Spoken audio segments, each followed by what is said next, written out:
Okay, this video is for Monday, July 18th for the 1324 summer class. And each of the 0324 and the 1324, they'll each have their own videos each Monday through Wednesday. So I'm going to go into this in MyMathLab. Just like the 0324 course, you're mostly going to be working with assignments here, the assignments tab. I have, in this class, I have the homework all bundled together per week. So the whole week one homework is here. And then there's a review you'll work on Thursdays and or Friday to get ready for the test that's due on Friday. So we basically have 3 days of learning new material, then 2 days to review and test. And I'll record 3 videos covering these homework problems, Monday, Tuesday, Wednesday each week. And then you'll get Thursday and Friday to work the review. It does count for a grade, but every problem in the review is similar to ones in the homework, so there won't be a video for that. And then if you're ready to take the tests on Thursday, you can. Otherwise, you can have more study time and practice time and do them on Fridays. It gives you the leeway. You get a little bit more freedom on that. In an online class where you don't have to take tests at set times, you get a 2-day window to take them one time. So I'm clicking on week 1 homework. We'll open up the first problem, and we'll do about a third of these today, a third tomorrow, and another third on Wednesday. Okay, so we start off with this whole chapter. This is all from chapter 3 of the 1324 textbook, and this is a financial chapter. So using the formula for simple interest, give the values and find, of the given values, find I. So on your notes, here is some formulas that will be helpful. Simple interest, they abbreviate that with capital I, and it's equal to PRT. I stands for interest, P is the present value or principal amount of money that you're working with. R is the rate, the interest rate, and then T is the time. And usually time is expressed in years, but it can be other things like weeks or months or quarters, days. So in a formula like this, I equals PRT, you can be given 3 of these 4 and asked to find any of the 4. And that's what the first few homework problems will be about, but we'll be using the same formula for most of them. Whoops. So they give me P, they give me R, they give me T, and they want us to find I. This is the normal way of doing it. So P equals, I'm sorry, I did that wrong. I equals PRT. Interest equals principal times rate times time. So if you invest $500 or borrow $500, it really doesn't matter if you're the borrower or the one doing the borrowing. The interest rate was 5%, but we always have to change that to a decimal. So 5% as a decimal, it's actually 0.05. You have to move the decimal over twice. 0.5, not 0.5. Little mistakes like that can cause you to miss this. 0.05, and the time was 4 years.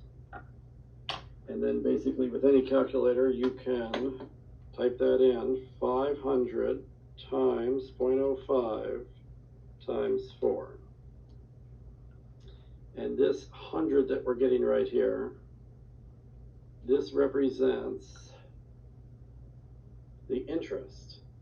So let's say you put $500 in a bank account, it gets 5% interest, and you do it for 4 years. 4 years from now, you'll gain $100 in interest. So this is money that you're earning. In other words, your $500 is turning into $600 because the interest is $100. And your $500 is still there, so until you take that money out, that's still your money. So this is real simple. It's even called simple interest. This is simple interest. It gets a little more complicated than this later, but this is how it originally was done. Now, we can also search for one of the other variables. So we can be searching for P instead of for I. But you start off the same way. So now interest is $44. That's going to go on the left side of the equation. The interest rate is 8% for R, and the time is 3 months. And then there's one issue that time needs to be expressed in the years, not in months. So same formula, except now we're going to place 44 where the I would go in the equation. We don't know P. The interest rate's 8%, which is 0.08. Now, anytime the time is not in years, what you do is, they gave me 3 months here. Then I have to divide by how many of these there are in a year. Since there's 12 months in a year, I divide by 12. And that converts it to years in essence. Now, if they had given me P, I would just type all this into a calculator and get the interest, but since they gave me the interest and I'm looking for P, I need to do all this stuff first. So 0.08 times 3 divided by 12. That's 0.02. So 44 equals P times 0.02. So if you're not looking for the variable on the far left, if you're looking for any of these three, then after you reach this point, you have to do a little bit of algebra to solve for that. I have to divide both sides by 0.02. So 44 divided by 0.02, 2200. That's the principal. In other words, if you want to make $44 in interest 3 months from now, you need to put $2,200 into the bank at the present time, and then through interest, you'll gain $44 3 months from now. And it's also the other way around. If you borrow money, if you borrow $2,200 right now at the present time, then in 3 months, you have to pay that back plus the interest of $44. So here we're going to say that the principal amount that would make this interest happen is $2,200. And then I can check answer down here, and it says it's correct. Okay, same setup, except now R is the unknown. We've done I as the unknown, we've done P as the unknown, now we're going to do R as the unknown. So the interest is 18, you put that on the left, 1,800 goes in for P, and then 90 days will go in for T, and notice it says assume 360-day year. This is often done just because 360 is easier to work with. It could be 365, but then calculating gets a little more complicated. And since this started a few hundred years ago, before calculators were handy, people just did that to make it easier to do by hand. Okay, so I'm going to plug in $18 for I. I'm going to plug in 1,800 for P. We don't know the interest rate. And then it's 90 days divided by 360 days in a year.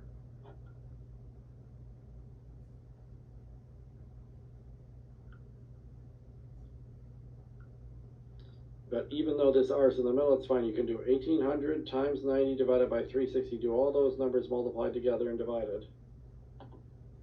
1,800 times 90 divided by 360.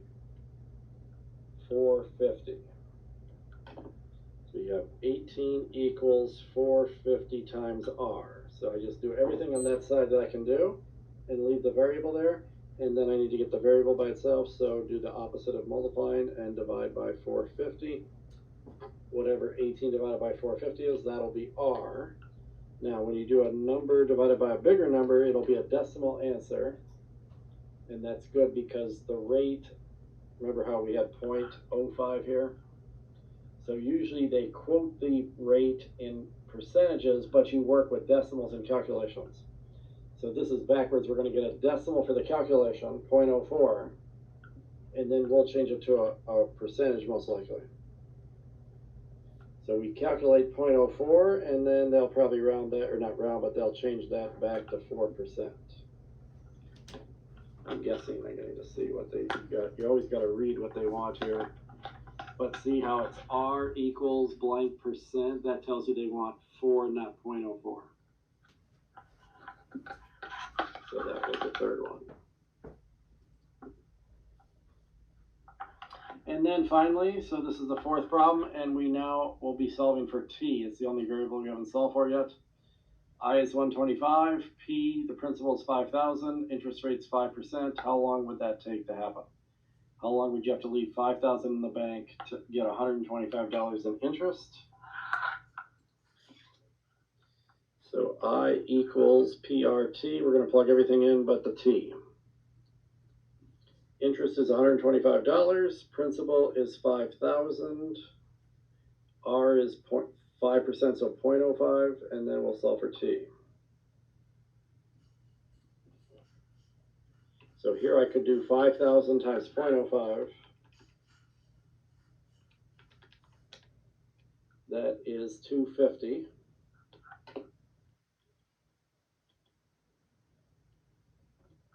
Divide by 250.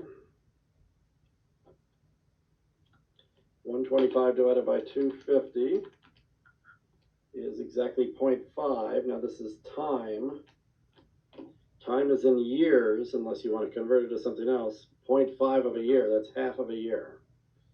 So we could either say 0.5 years, we could say half of a year.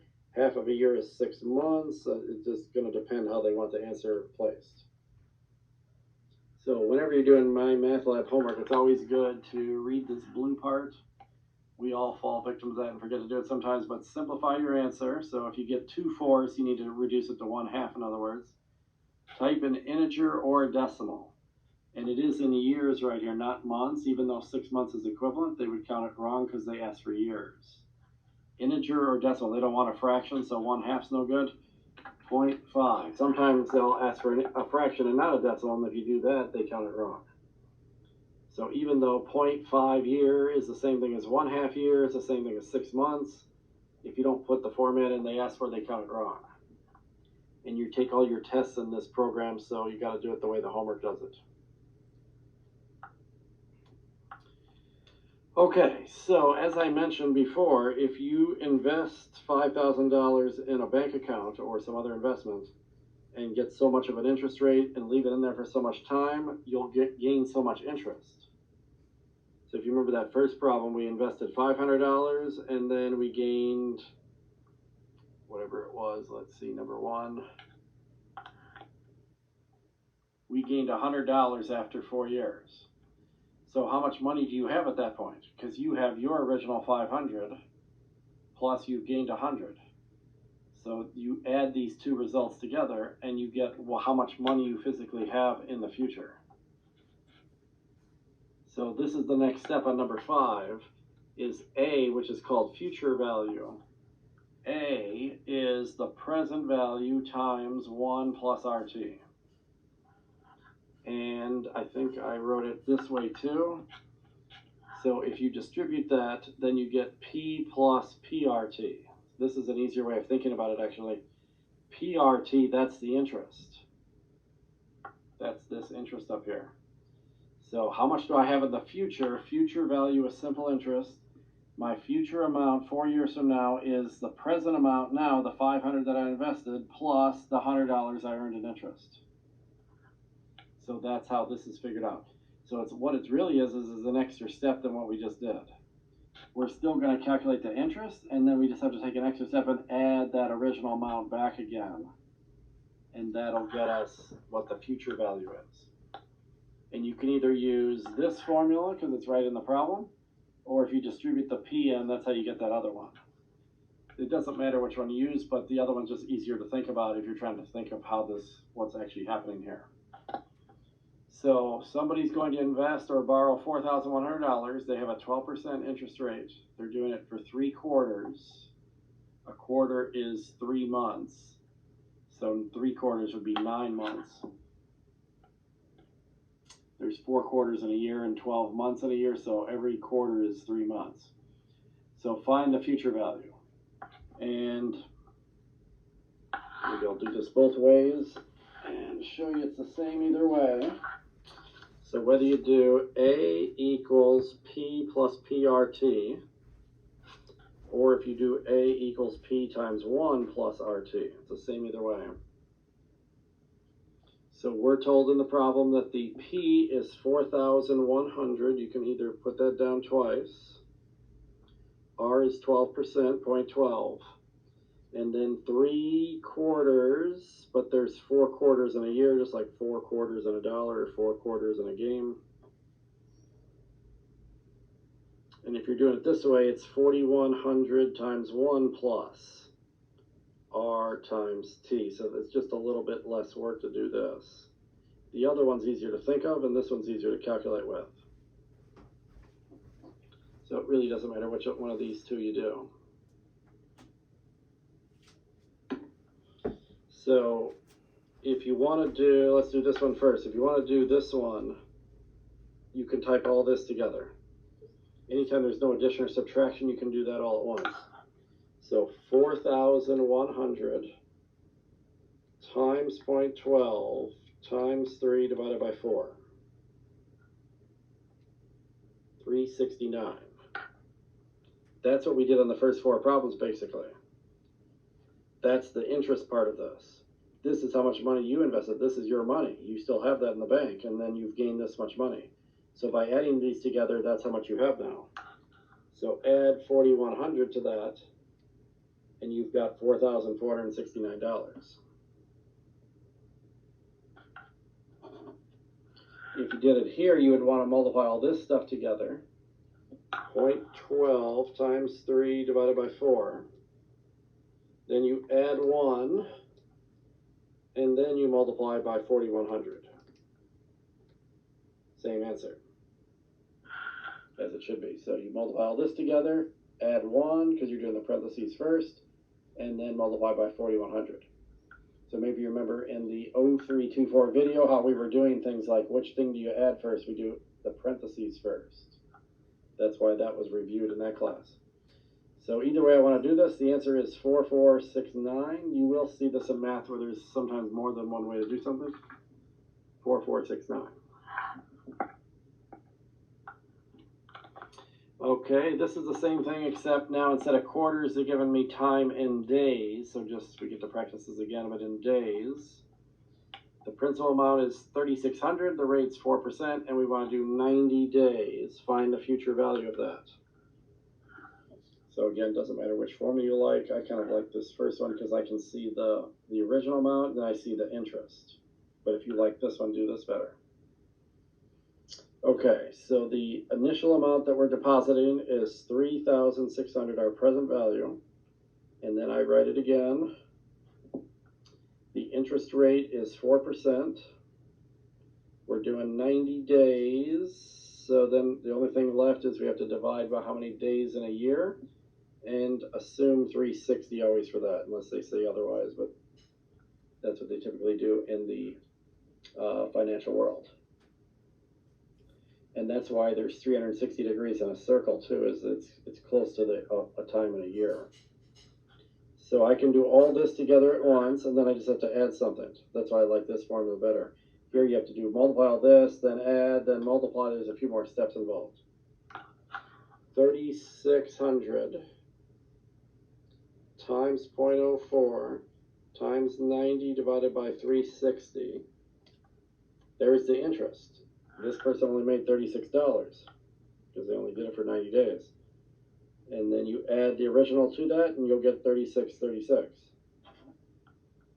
So 90 days from now, your account will be worth $3,636 because you just gained $36 in interest.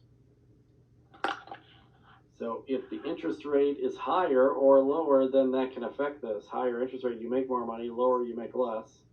The last problem, they had 12% here, which is why the interest was higher. And the longer you leave it in, the more you make too. So 90 days isn't very long. 3636.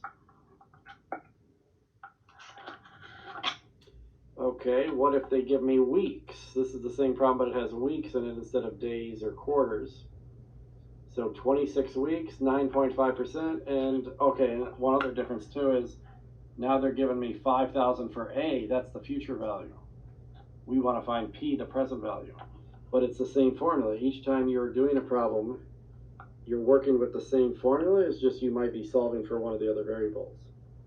So now actually it is easier to work with this formula because there's only one P there instead of working with both of these P's. So I'm going to use the other formula now. We know that A is 5,000. We're looking for P. So you just leave that. The 1 is part of the formula. The interest rate was 9.5%, so as a decimal that's 0.95. Just move it over twice. And then time is 26 weeks.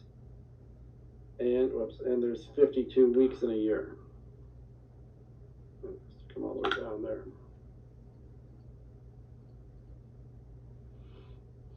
And then close that parenthesis. Okay, so I'm going to multiply all this stuff in front of the plus, or after the plus, I mean.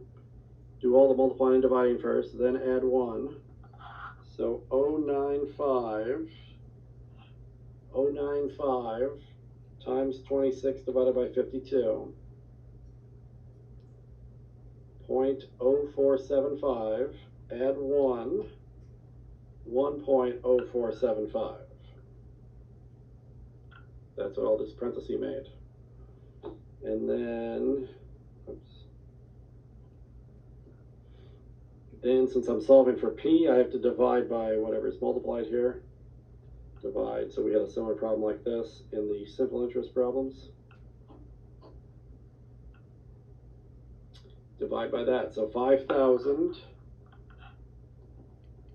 divided by 1.0475. So if you want to have $5,000 26 weeks from now, you need to invest 4,773 and 26969. Now money is always rounded to either the dollar, and because there's a 2 here, you would not add 1, so it's either going to be $4,773, or they might round to the cent, and since there's a 9 right there, you would add 1 to that 6 and make it 27 cents. So it's either going to be $3 or 27 cents. They'll tell you which one they want. 4773 or 4773.27. One or the other. Round to the nearest cent. So they want 4773.27 cents, not 26 or 27, because it was 269. If the next digit's 5 or higher, you add 1 to wherever you're going to stop. That was question 7. Okay, question 8, similar. We're just going to be solving for a different variable. Now they want the percentage, that's the rate. Round to the nearest tenth of a percent.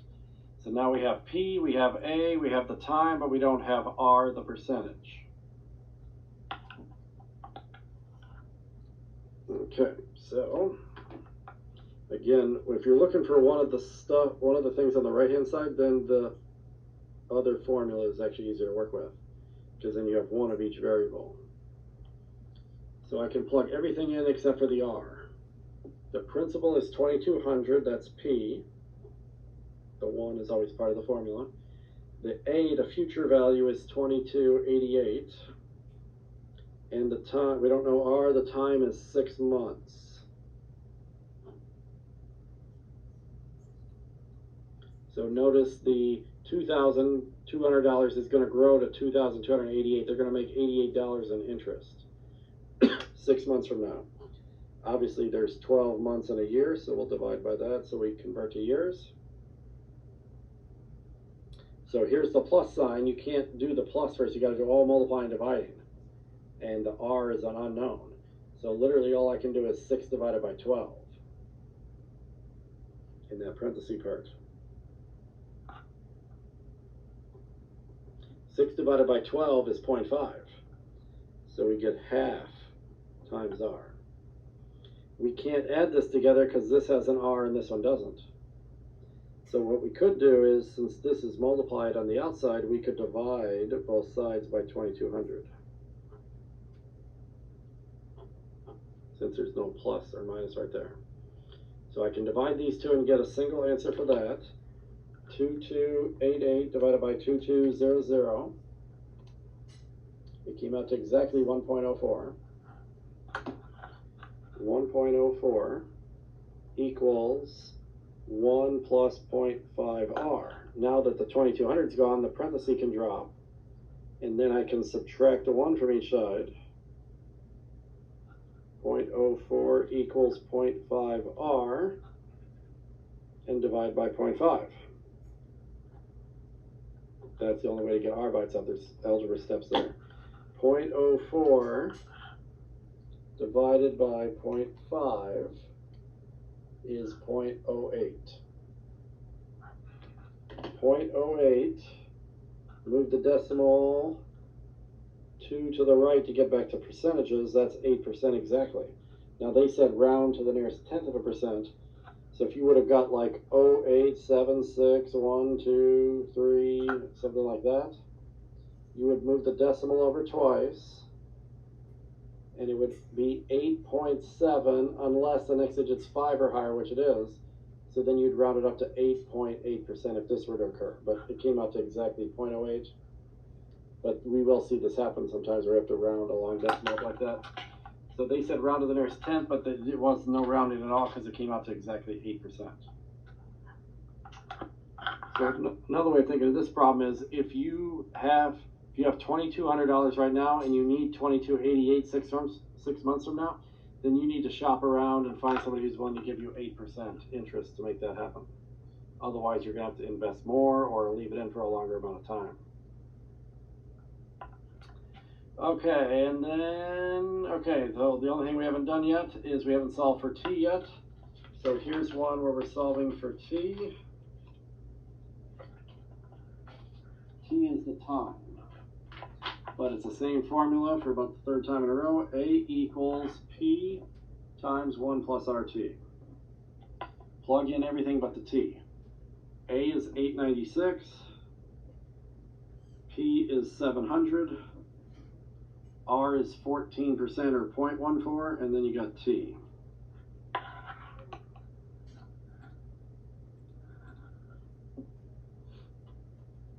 So this is sort of similar how the other problem ended. I don't have to do anything in the parentheses because nothing can be done here.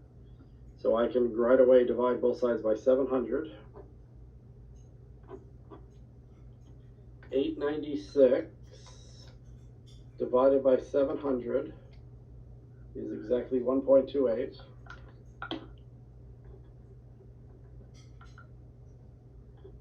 Now you can drop the parentheses because the 700 is gone. Then you want to do the opposite of plus 1 and minus 1, and that's how the 1 in front of that 1.28 goes away.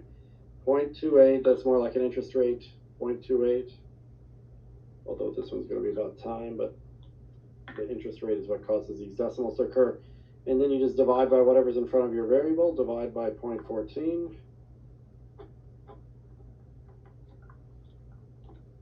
And time is always in years unless it's converted to something else. So if you're just calculating, it should come right out to years. Now it might be a weird amount of years, but this one's going to come out nicely. This should be exactly 2. So if you did this for 2 years, if you could get 14% interest for 2 years, your $700 would grow to $896 in the future. 2 years would do it.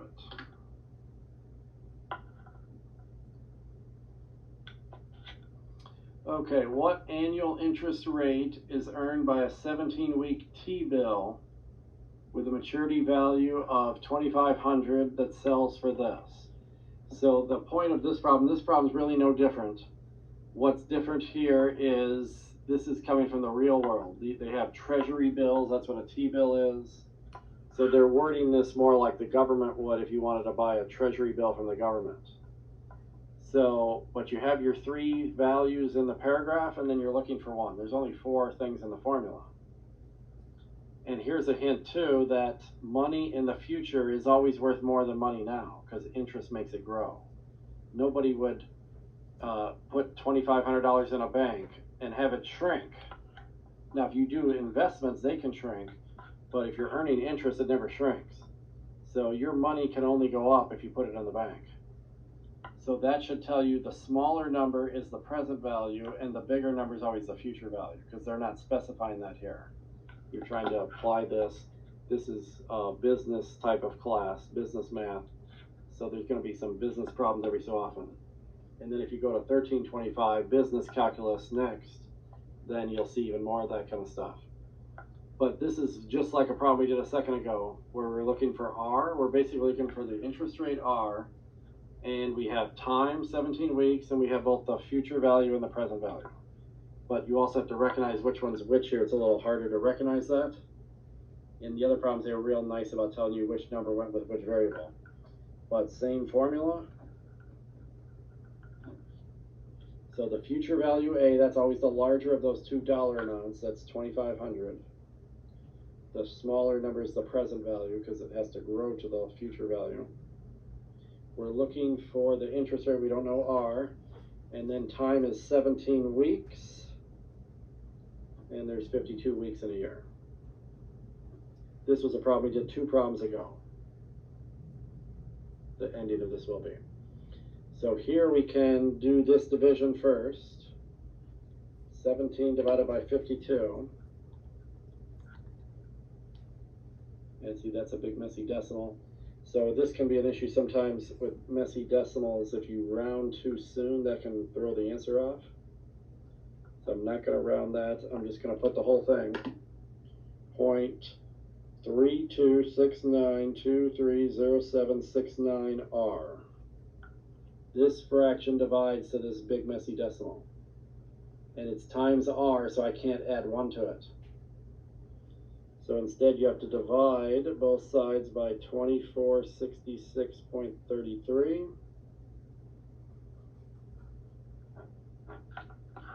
2,500 divided by 2466.33.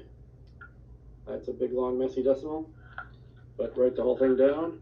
1.013651863. And now that we divided, we can drop the parentheses.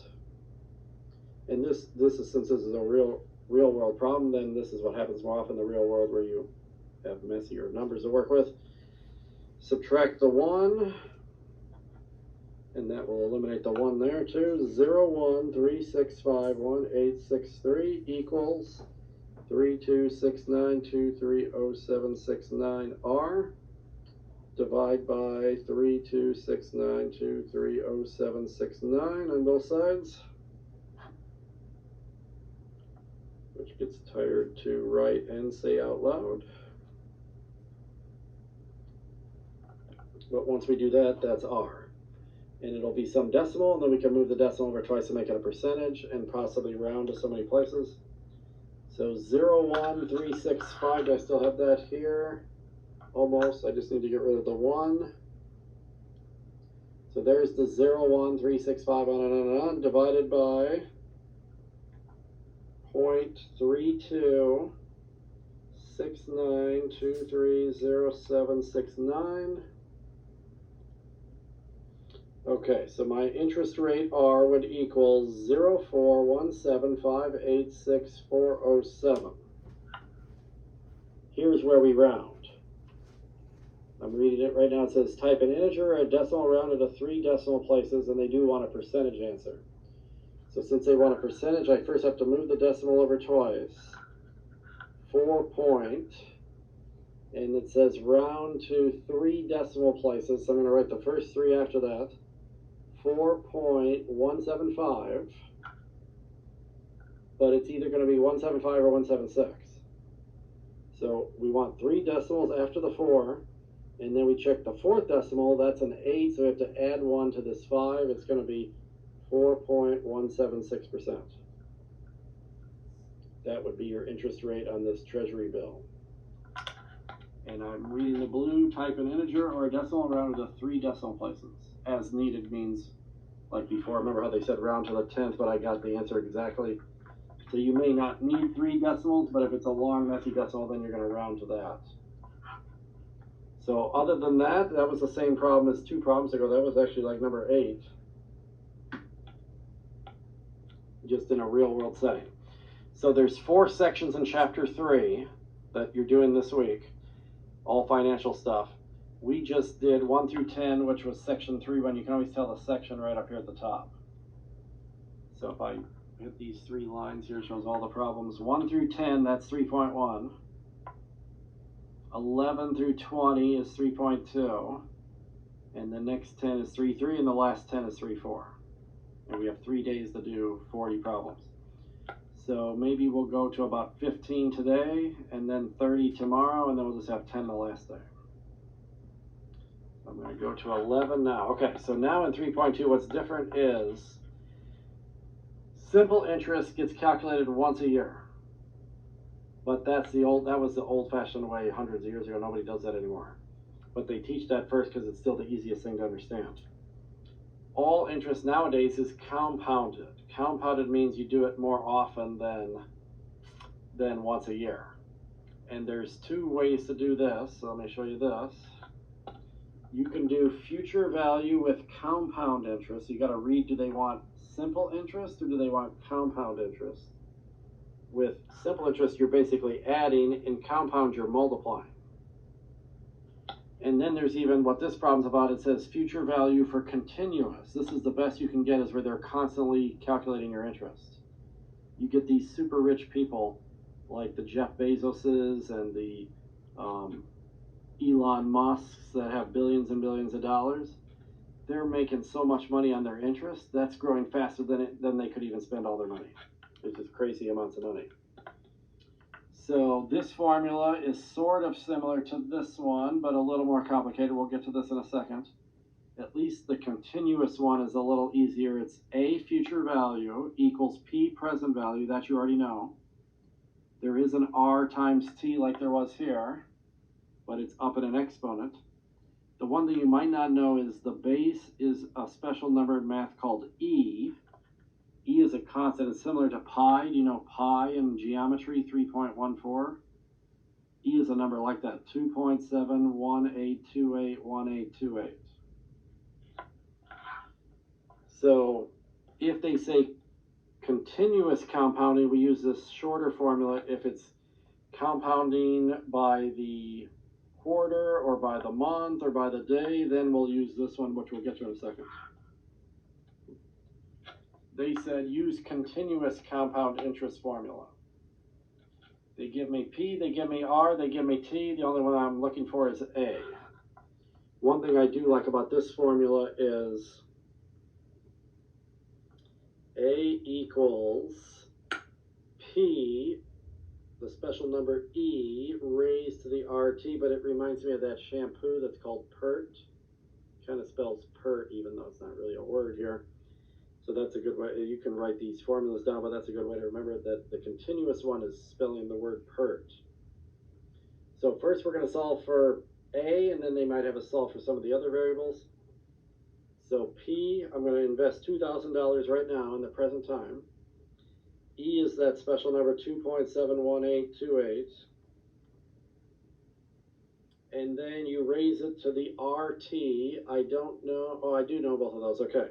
So R is 7.05%. Move the decimal over twice. That's 0.705. Always work in decimals. Never work in percentages. 0.705 is their interest rate. And then the time is 8 years. If it's already in years, you don't need to convert it to anything. But in a second, we'll do some that are not already in years. Okay, so in order of operations, you do exponents before you do multiplying. Now, if you don't have E on your calculator, most scientific and graphing calculators have it though. If you don't have E, use 2.71828. That should be good enough. But if you, and I'm going to multiply this out first too. 0.07 times 8. The exponent is 0.564. So I need 2,000 times E to the 0.564 power. So if you have an E button, use it because it's more accurate. If you don't, then do 2.71828. And I'll show you both of them here. So if I do 2.71828, here's my exponent button right above the division key. There's a raised to arrow button, raised to the 0.564 power. I get about 1.757. I also have an E button that's right above. It's a little hard to see, but here in blue, it's right there above the exponent button. So since it's in blue, I have to hit my second blue key. If I hit second and the exponent button, then an E appears on my screen. Oh, I'm sorry, that one's pi. So clear that. See, they even have pi built in there. For me, it's second and the division button. That's E, yeah. So I knew it was one of those two. So if I do E raised to the 0.564, see how close these are? They're the same to about 5 decimals, 75768, and then it's a little different after that. But that's close enough that you would get the problem right. So either way, and then finally, that's the E to the 0.564. So finally, I need to multiply by 2,000. So this is the future value. I invested $2,000, and it was giving me interest continuously. That's the fastest way you can grow your money. So this grows a lot faster than that simple interest from section 3.1. And then we need to check, do they want dollars or cents? It says round to 2 decimals, which is the same thing as cents. So 3515 point either 37 or 38. 37, but there's an 8 after that, so we have to add 1 to the 7. It's going to be 38 cents. $3,515.38. $3,515.38. That's compounding continuously. And then this is the same problem, number 12, except they're going to have me solve for t instead of solving for the future value. I'm given the other 3 variables. I know the future value, I know the present value, I've got the interest rate, I don't know the time. But remember, A equals PE to the RT, or PERT. So we have everything but t here. Same formulas right here. A equals PE to the RT.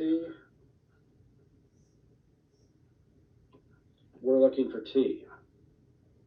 Oops, where am I? Here I am.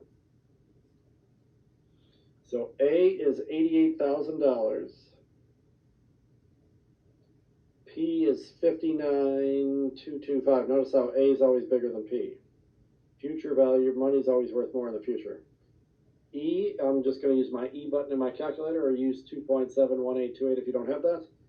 The interest rate here is 8.8%, so you got to move the decimal over twice.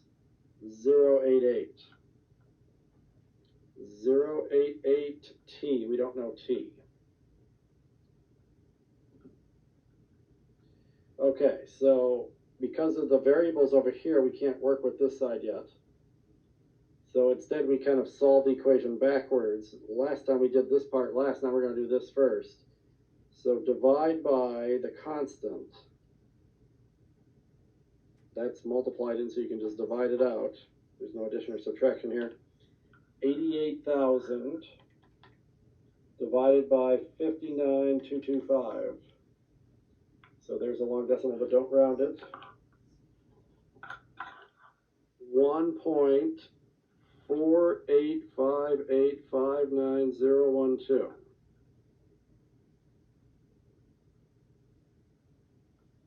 Okay, so now here's the strategy. This is usually taught in a college algebra class. I don't know if you've taken college algebra yet or not. But whenever a variable is in an exponent, the only way to get it out of the exponent is to use logs.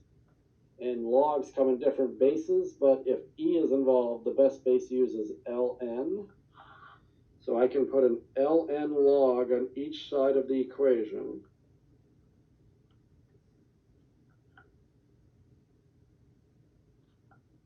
And the reason that helps is there's a property of logs that if you have any base of a log with an exponent inside the log, the exponent can come down in front of the log. So on this right side of the equation, this exponent can come right there in front. I can have 0.088t times ln of e. I'm just rewriting this other side for a second. Now here's what's nice is ln of e. This is why I picked ln and not a different base of log. LNE is a real special case. On most graphing calculators and scientific calculators, you're going to have a log button, which is actually base 10, and you're going to have an LN button, which is base E, this special 2.7 number. So if I type LN and put E in there, ln of E, this equals 1.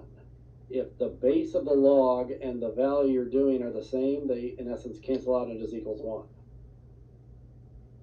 So that's why I picked that, because 1 times anything is the anything.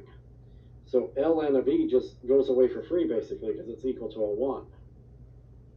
And now you don't have your variable stuck up in the exponent. You just have it times 0.088. So I could divide, I'm running out of room here, but I can divide both sides by 0.88,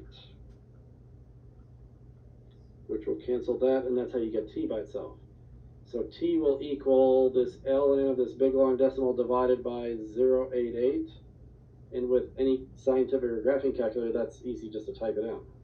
We don't care how messy it gets. Now, if you do, some calculators are different than others. When I press ln, my calculator parenthesis pops up. Yours may or may not do that. So when I type the 1.485859012, I need to close the parenthesis, which for me is right above the number 9, before I type that divided by 0.88. Otherwise, it'll divide inside the ln, and we don't want that. So we were looking for time. So this is really close to 4.5, but I got to check how they want it rounded. Do not round until the final answer, then round to 2 decimal places as needed, is what the directions just said. So we're going to say 4.49 or maybe 4.50. You either write it like it looks, 4.49, 2 decimal places, or you add 1 to 49. Think of adding 1 to 49, it would turn into a 50. If this third decimal is 0 through 4, you leave it 4.49. If that's 5 or higher, you add 1 to 49 and make it a 50. So yes, this is 5 or higher, it's going to be 4.50. T equals 4.50 rounded to 2 decimal places. In other words, 4.5 years. So it would take 4.5 years for this $59,000 to grow to $88,000 with continuous compound interest, with an 8.8 interest rate.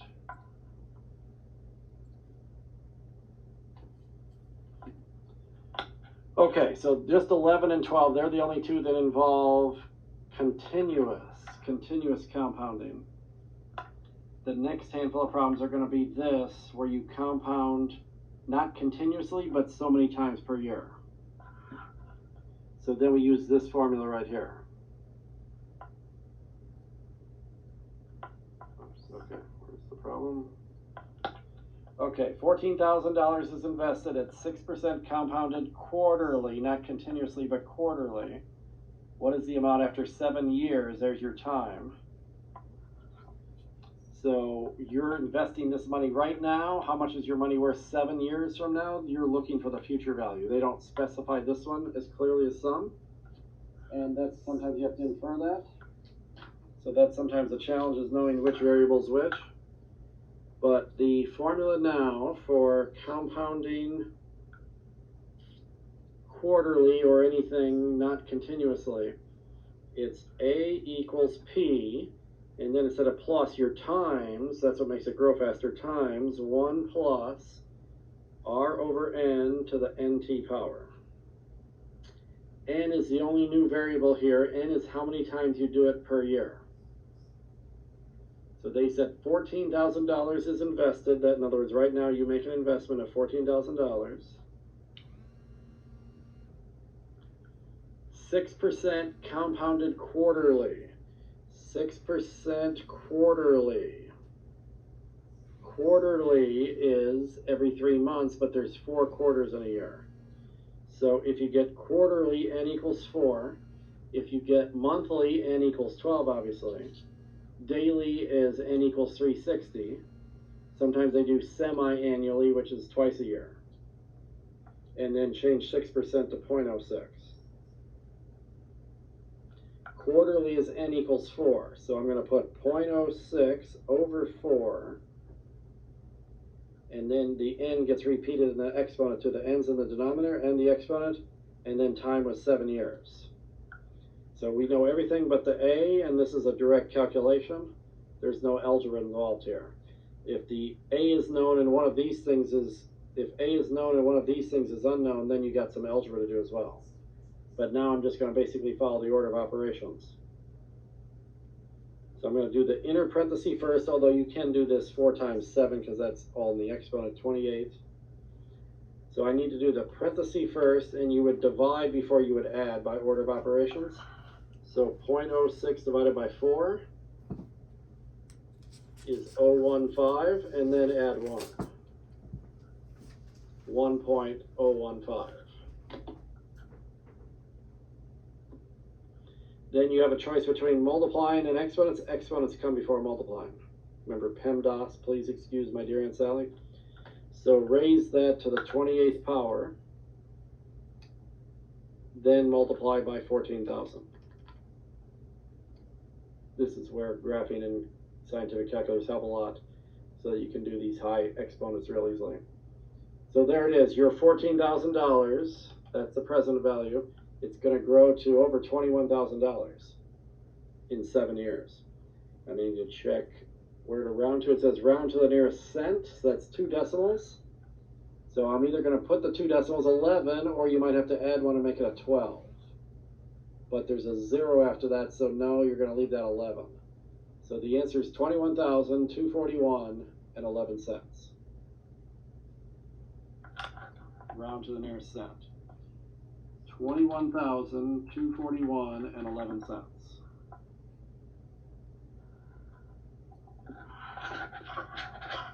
Okay, so we'll do 2 more problems for this video, and then that'll get us more than a third of the way done for the week. I like to keep these videos close to an hour, a little under maybe, so let's see how long this problem takes. An investment company pays 3% compounded semi-annually. See, semi-annually, that means n is 2. You want to have $16,000 in the future.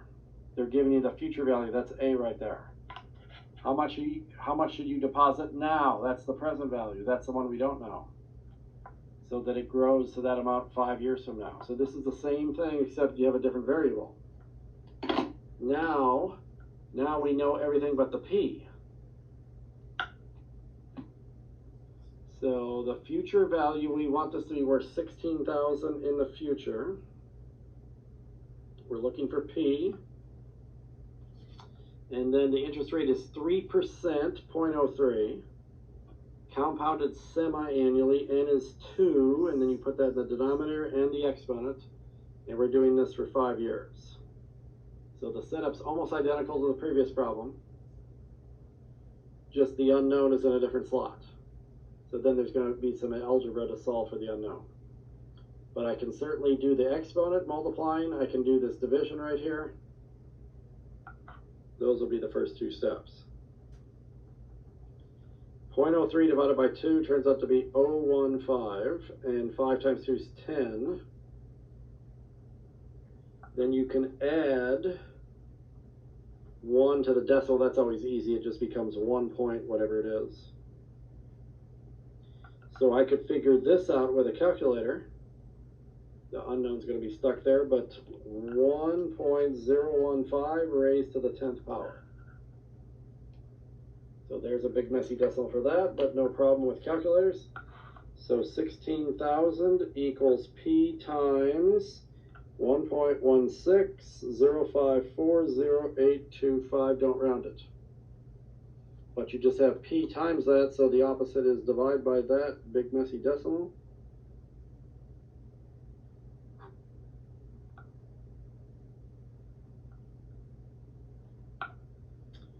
And then this will cancel out.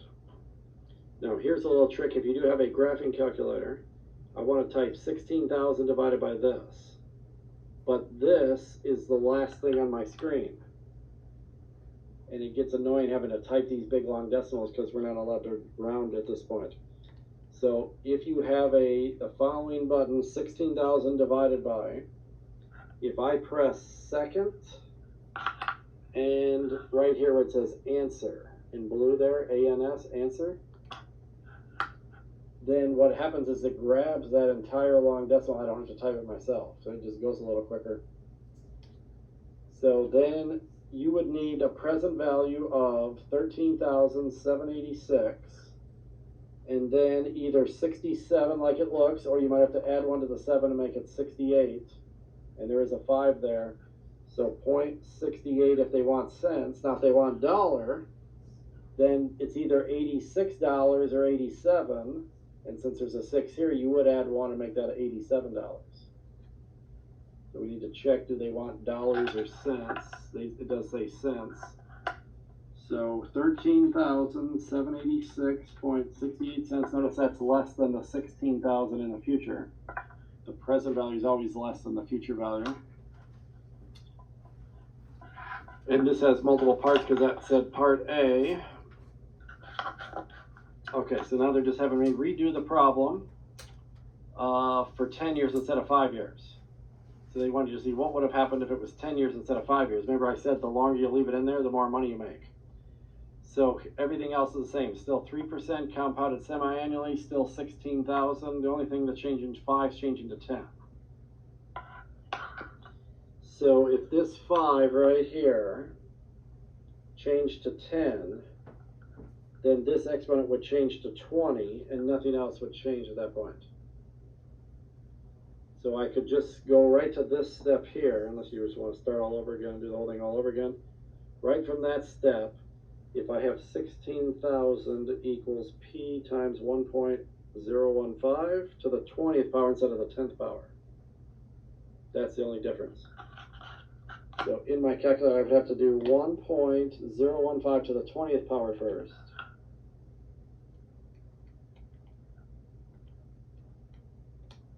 That's that big messy decimal. And then 16,000 divided by that answer. So second answer, and I can do it without having to type the whole thing.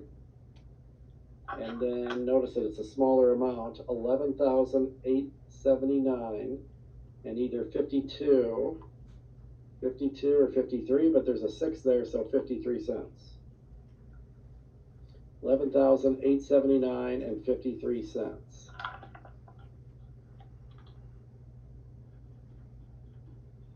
So that's the point, is these are the amounts you're depositing now. These are the present values, and each one would grow to 16,000 in the future.